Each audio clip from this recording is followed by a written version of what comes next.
Alright guys, welcome back to Formula 1 news. Mercedes have confirmed after just one race of the season that the Zeropod is going in the bin. They're giving up on this concept. It didn't work last year. It hasn't worked this year. They're so far behind the Red Bull. They are scrapping this car concept and getting rid of the Zeropods and going down a different route. This effectively means their season is a write-off. This car has been a failure in their opinion. They won't evolve and develop this car concept going forwards. They're going to bring a new one in over time, which pretty much means this season is over for Mercedes in terms of any intention to win either championship. Very much intrigued your thoughts in the comments. Hit the like button if you enjoy. Subscribe if you're new as always. Firstly, on Ferrari, an update here on what exactly caused Leclerc's car to fail. Rumour has it was to do with the control unit. So there's two elements that they replaced on Leclerc's car before the race. The energy store, which is just the battery that stores the energy, and the control electronics. Now, they replaced both elements on his car before the Grand Prix because they saw some data which was a bit faulty, it seemed, on the initial ones they had in.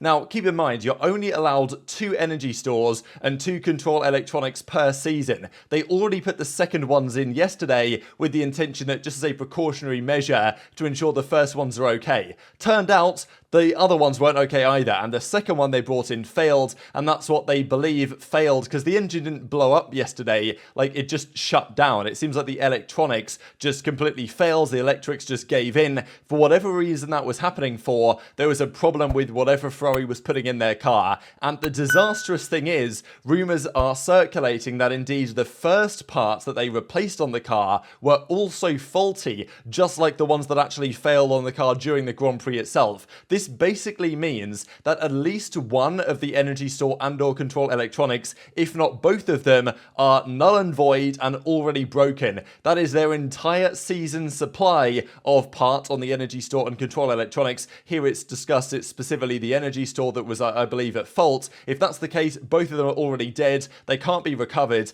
The engine might be fine, and their reliability on the engine was great, apparently, over the 6,000k that they did on the dyno. The engine was fine, but they didn't look at the energy store or something like this, and now that's faulty. I mean, the Ferrari looks like it's going to fall apart any time at all, because the first lap Leclerc did in quali, his car was falling apart and pieces were falling off, and internally, it's the same story again. So even if the engine is better, there's other elements where the reliability is still a massive problem, and, basically what this means is that in Jeddah, the second race of the season, Leclerc is likely to have to take a penalty, because you're only allowed 2 of these energy stores. He's going to have to take a third by the time he's got to race 2. That's what we believe. And even if the first one that wasn't raced with is recoverable and he doesn't have to take a penalty yet, he will have to take one at some point. So, I mean, Ferrari's season is also over really before it's even begun. So this was average race pace yesterday. Verstappen, Perez way ahead. Alonso would have been closer on the final stint, I'm sure, but he was stuck in traffic for a large part of the race. The Mercedes were nowhere near the Ferraris. Leclerc was actually not too far away, but of course his race was cut short. Gasly had good pace. Norris was actually doing pretty well as well, as was Stroll, but the Mercedes was so far away, largely because of tyre degradation, and this is the problem that both Ferrari and Mercedes have. Merc have built a rocket ship in a straight line.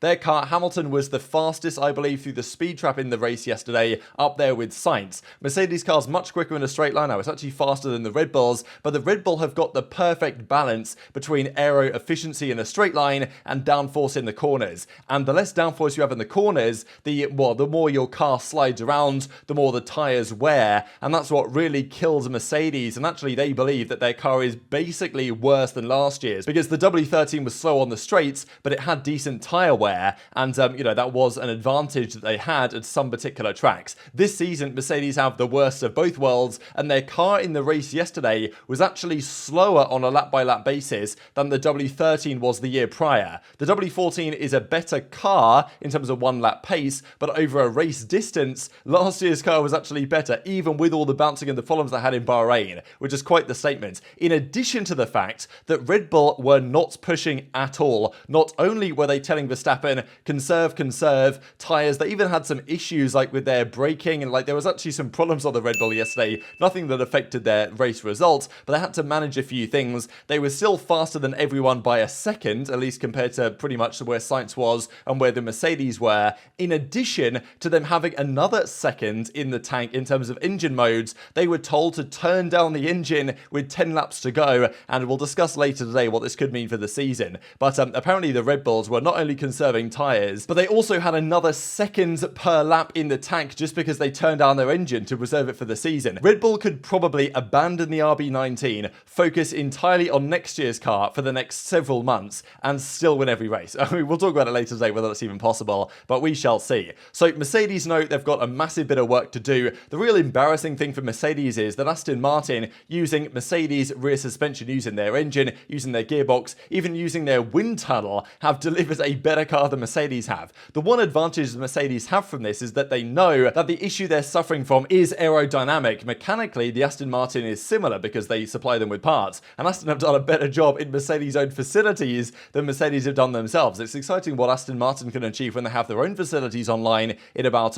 by the end of this season, pretty much. Now, Amos come up with an article discussing this in some detail, and talking, obviously, at the start of the article about the Verstappen situation, the fact that they turned down the car. They were just telling him to conserve lap time. Verstappen could have gone way quicker. Verstappen might have been able to lap the entire field if he really wanted to that day. Like, that's how good that car is, and the Red Bull just can't be beaten. Yes, Bahrain is a circuit that, exacerbates some of the differences between cars, but, nonetheless, that is quite the thing to see. The difference, though, between Ferrari and Mercedes is that Ferrari believe their car concept is still good. Vasseur says a fast car in qualifying must also be able to be fast in the race. That's not a question of the concept. We are convinced of our path and we have developments in the pipeline. So Ferrari is saying their car is sound. It's just as good as the Red Bull over a single lap, which, the F175 was last year, was better than the Red Bull over a single lap over the course of the season, but was so far behind in the race. So is this a matter of a bad concept? Because the Red Bull can manage its tyres way better. No other car on the grid yesterday could have managed a soft, hard strategy that Red Bull did. Everybody else pretty much had to have two sets of hard tyres to make it last to the end of the race. So, Ferrari say their car is fine. They just have a setup issue. The issue for Ferrari is, right, if they've got a setup problem in Bahrain where they had 3 full days of testing, 3 hours worth of practice sessions, what's going to happen when they get to a circuit like Imola where they've got 1 hour of practice on a Friday before quali and then the sprint race on Saturday? Like, if you can't get the setup right after 3 days of testing at that track and then a full practice schedule, when are you going to get the setup right? Like, that's what they say caused their tyre deg issues. Whereas Mercedes say, we got it wrong, and probably they think that also Ferrari got it wrong, and Red Bull knows what they're doing, and that is the way to go. Mercedes said, we gave this concept a year's chance, it doesn't work. Arguably, and I think a lot of Mercedes fans will think, well, they should have just got this right before. The issue is for Mercedes, though, is that they made good progress over the 2022 season. They won a race, and as a result, like he actually mentions here in the article, the rising form curve in the final races of 22, including victory in Brazil, tempted the engineers to continue pursuing their own concept. It was believed success would come soon.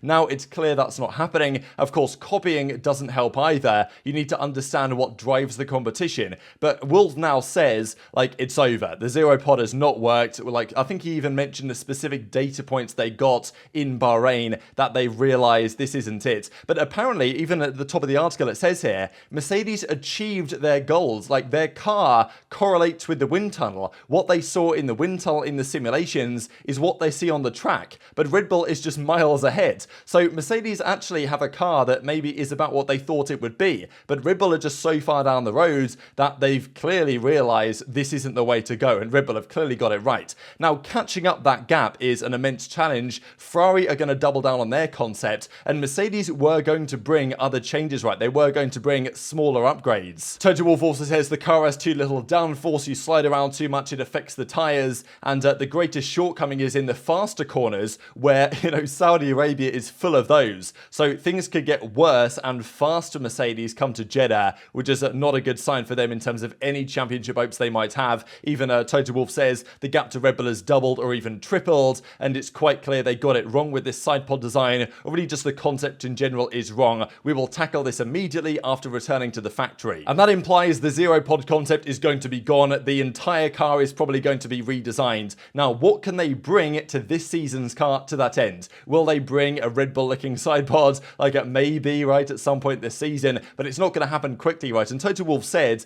that, they were planning to bring an evolution of their car to, I think they were planning for Baku, right? Now, it's clear that instead of bringing an evolution, they're going to to have to resort to plan B. If there even was a plan B in the first place, there's going to have to be one now. And I think now they're planning to delay that to Imola and bring a big update there, even as Toto Wolff says, we need to step out of our well-trodden paths now. We need a reset on this car, and we're going to do that, and that seemingly is going to come at Imola. So it seems to me that Mercedes were almost ready for this in a way. I think they knew their car wasn't particularly good. Even what they started to see in the simulator and in the wind tunnel, even after they thought this concept was going to work, hasn't worked. And look, at least they're admitting their own mistakes, as in they got it wrong for too long, you could very well argue, but at least they're admitting we've got to go back to the drawing board and start from scratch, which, you know, arguably is going to chalk up the next few years in favour of Red Bull, but at least they're, you know, going down that route, whereas arguably Ferrari are committing to their concept, and it might simply be an inferior one based on what Red Bull have been able to achieve with this year's RB19. So lots of issues with the W14, and even as Toto Wolff said, the steps they need to take now must be more radical than a 0.3 upgrade. So I believe they're planning to bring an evolution that they thought would give them, you know, 0.3 of a second in Baku,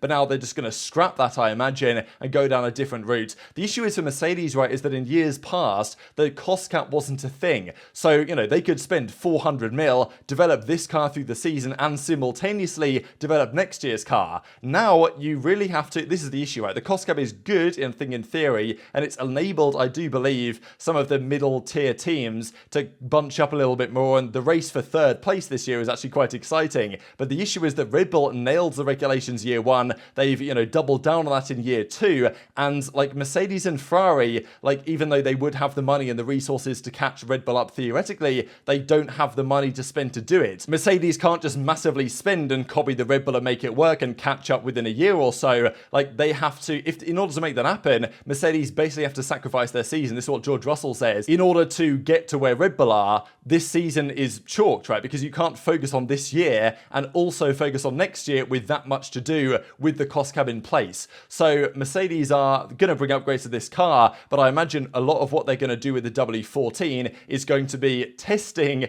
ideas for next year's car, which is remarkable to have effectively given up from race one. And thankfully, Lewis Hamilton seems still relatively content. I think he's probably resigned at this point to his fate, and at least he was enjoying the racing. But it seems like Mercedes are in a similar boat as well, where they know this season for them is pretty much over before it has started. But yeah, Mercedes, no more Zeropod concept going forward. And hopefully at least we can rely on Alonso and maybe Hamilton and others to at least keep the battle for the final podium spot rather interesting. But very much interested your thoughts in the comments. Hit the like button if you enjoyed. Subscribe if you're new. Take care, and I'll see you next time.